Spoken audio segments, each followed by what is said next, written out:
Hello friends, அனைவருக்கும் இனிய காலை வணக்கம். இன்றைக்கி என்ன வீடியோ அப்படின்னு பார்த்தீங்கன்னா, நேற்று அதாவது புதன்கிழமை நைட்டு பரோட்டா செஞ்சோம். என் ஹஸ்பண்ட் சூப்பராக செய்வாங்க. அவங்க செஞ்சுட்டாங்க. நான் சால்னா செஞ்சுக்கிறேன் அப்படின்னு சொல்லிட்டு சால்னா தான் செஞ்சிட்ருந்தேன். அதுக்கு பார்த்திங்கன்னா அந்த பட்டை, கிராம்பு, ஏலக்காய், கொஞ்சம் சோம்பு, மிளகு, சீரகம் எல்லாம் வறுத்துட்டு கொஞ்சமாக எண்ணெய் ஊற்றி வறுத்துட்டு அதுக்கப்புறம் கொஞ்சம் 10 சின்ன வெங்காயம், தக்காளி எல்லாமே வதக்கிட்டு தனியாக எடுத்து வச்சுட்டு, அதே கடாயில் கொஞ்சம் சோம்பு, 2 மீடியம் சைஸில் 2 பெரிய வெங்காயம் அது போட்டு நல்லா வதக்கிட்டு, 2 பிரிஞ்சி இலை, இது 3 பச்சை மிளகாய் போட்டேன். காரத்துக்கு ஏற்றாப்புல உங்களுக்கு எவ்வளோ வேணாலும் போட்டுக்கலாம்.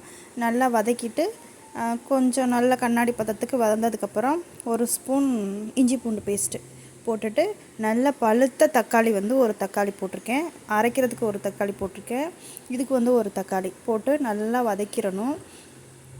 இப்போ வதங்கிறது மட்டும் கொஞ்சமாக உப்பு போட்டு வதக்கணும். இதுக்கு கொஞ்சம் எண்ணெய் கொஞ்சம் அதிகமாக ஊற்றிக்கணும். அப்போ தான் டேஸ்ட்டு நல்லாயிருக்கும். நல்லா வதங்கினதுக்கப்புறம் நான் சிக்கன் மசாலா போட்டேன். கடையில் வாங்கினது தான் போட்டேன்.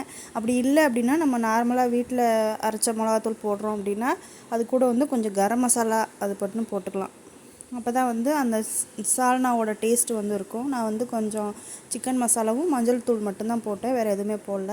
அதுக்கப்புறம் நமக்கு தேவையான அளவு தண்ணி, எந்த அளவுக்கு சால்னா வேணுமோ அந்த அளவுக்கு தண்ணி ஊற்றிட்டு, அதுக்கப்புறம் நான் வதக்கும் போதே கொத்தமல்லி, புதினா, கருவேப்பிலை அதெல்லாம் போட்டணும். நான் போட மறந்துட்டேன், எடுத்து வச்சதை போட மறந்ததுனால நான் லாஸ்ட்டாக போட்டு மூடி போட்டு நல்லா கொதிக்க விட்டுட்டேன். கொதித்ததுக்கப்புறம் அந்த வதக்கி வச்சுருக்கோம் பார்த்திங்களா, அதை நல்லா பேஸ்ட்டு மாதிரி அரைச்சி சேர்த்துக்கணும். இது பட்டை, கிராம்பு இதெல்லாம் கொஞ்சம் அதிகமாக போட்டுறக்கூடாது. அளவாக தான் போடணும். ஏன்னா இது அதிகமாகிடுச்சுன்னா சுத்தமாக சாப்பிட முடியாது அந்த ஸ்மெல்லு.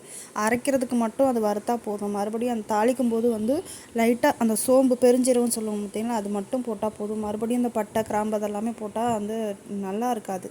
ஏன்னா நம்ம சிக்கன் மசாலா போடுறோம். இன்னுமே கரம் மசாலாலாம் போட்டோன்னா இந்த அளவை இன்னமும் நான் கம்மி பண்ணிக்கணும். நான் கரம் மசாலா போடல, சிக்கன் மசாலா அப்படிங்கிறதுனால தான் இந்த அளவு. இன்னும் இது கரம் மசாலா இருந்தெல்லாம் போடுறது அப்படின்னா இன்னும் கம்மி பண்ணிக்கணும். ஏன்னா அதுலேயுமே இதை தான் அரைச்சி வச்சுருப்பாங்க.